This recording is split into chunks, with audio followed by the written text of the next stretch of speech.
Je vous remercie, honorables députés. Monsieur le Président de l'Assemblée nationale, honorables députés, Monsieur le Premier ministre, chers collègues du gouvernement, la question était de savoir si la situation difficile des finances publiques entrave donc la mise en œuvre de la vision Sénégal 2050. En fait, donc la vision Sénégal 2050 est un changement de paradigme. C'est un changement de paradigme qui vise à faire du secteur privé le véritable levier du développement. En fait, il faudrait comprendre que l'État ne peut pas tout faire. L'État a d'abord des responsabilités régaliennes. L'ordre public, on en a parlé, la sécurité, l'éducation, la santé, les infrastructures de base. Il s'agit là de biens et services publics, le Premier ministre l'a dit. Le développement, c'est d'abord la responsabilité de chacun et de chacune d'entre nous dans ses activités et dans son comportement comme citoyen. L'État, dans la mesure de sa marge de manœuvre, peut dégager, la marge de manœuvre qu'il peut dégager, après s'être occupé de ses responsabilités de base, peut et doit accompagner les efforts des citoyens et des collectivités territoriales dans leur quête de développement individuel et collectif. Alors c'est la raison pour laquelle l'objectif global du plan quinquennal 2025-2029 de la vision Sénégal 2050, et je cite, il s'agit de promouvoir un développement endogène porté par des territoires responsabilisés, viables et compétitifs et jetant les bases de la souveraineté. Mais c'est quoi la souveraineté? La souveraineté commence d'abord par un État qui peut financer ses déficits budgétaires sans avoir recours à des financements exceptionnels comme ceux du Fonds monétaire international ou à devoir recourir à des mesures d'austérité excessives pour pouvoir faire face à ses obligations.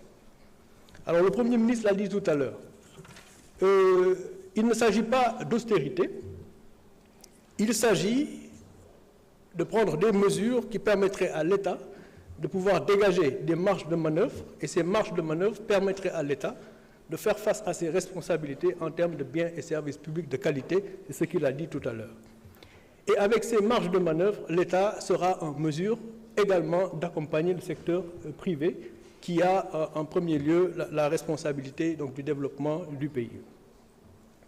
Ainsi, pour pouvoir accompagner le secteur privé dans les risques qu'il doit prendre et dans les opportunités que le Sénégal doit saisir, il est nécessaire que nous trouvions des marges de manœuvre.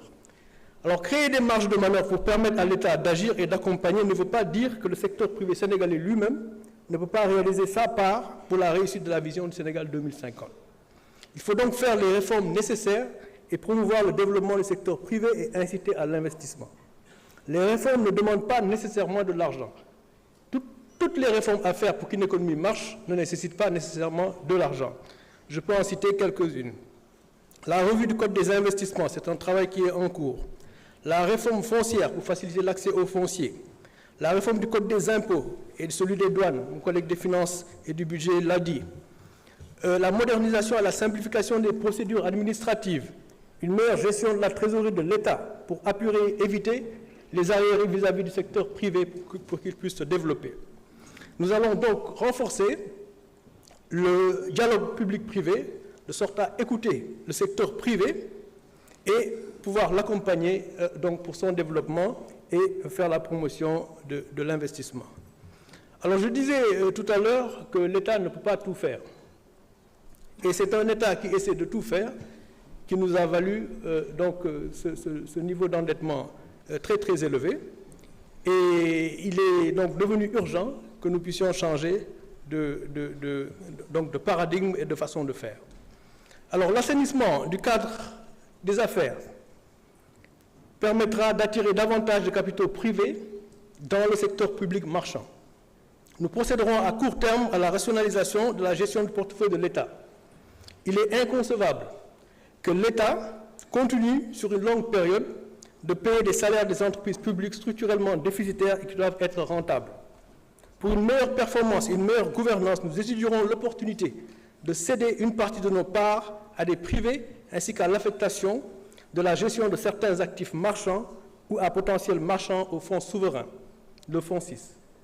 Alors, il y a beaucoup de services publics qu'il est possible de faire au secteur privé. L'État peut financer et faire. Mais lorsqu'il est possible de faire au secteur privé, il faut créer les conditions qui peuvent permettre, n'est-ce pas, à ce secteur privé de pouvoir donc se développer et réaliser et alléger, n'est-ce pas, ce qui est sur le bilan de l'État. Alors, parmi les réformes, je vais peut-être parler rapidement de l'agriculture. Nous avons à peu près 45% de notre population qui ne produit que 15% du PIB.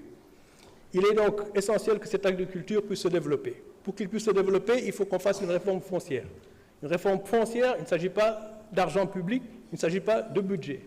C'est une réforme qu'il est devenu urgent de faire, de telle sorte à pouvoir donc favoriser et faciliter l'accès au foncier, à l'investissement.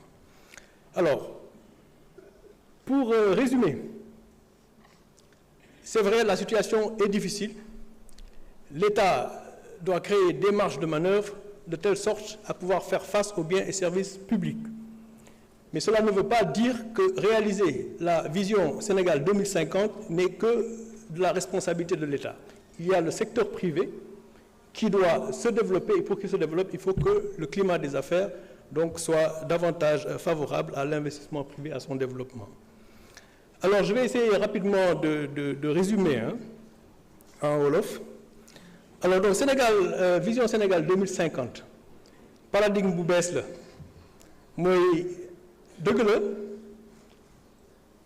juróom-benn fukki at ak ñeent Sénégal état bi mooy jéem a développé réew mi ba léegi réussiru ko mais vision Sénégal 2050 li mu bëgg mooy fexe jël secteur privé teg ko ci kanam ba pare jàppale ko waaye état balaa muy mën a jàppale secteur privé moom ci boppam foog mu am ay marge de manœuvre donc marge de manœuvre yooyu moom moo tax réforme yi nga xamante ni yëpp premier ministre wax na ko ministre des finances et du budget wax na ko li muy def mooy day fexe état bi mën a am doole bu ko defee mën a accompagner secteur privé bi gannaaw li nga xamante ni mooy responsabilité am d'abord muy des biens et services publics de qualité kaaraange wér-gu-yaram sécurité ak yu ni mel bu ko defee ba pare ba am ay marge de manœuvre bu ko defee mën a jàppale secteur privé bi alors secteur privé tam pour mu mën a développer wu il faut que climat des affaires ñu mën ko améliorer bu ñu améliorer climat des affaires wax naa ko réforme foncière suuf si amoon na réforme benn rapport boo xam ne defoon nañ ko fi ay at ci gannaaw recommandation yi ci nekkoon kenn mettre ko en œuvre donc réforme foncière lu ñu war a def la bu ko defee agriculture bi nga xam ne dafa am solo pour développement ñu mun ci. Merci beaucoup monsieur le ministre. Voilà.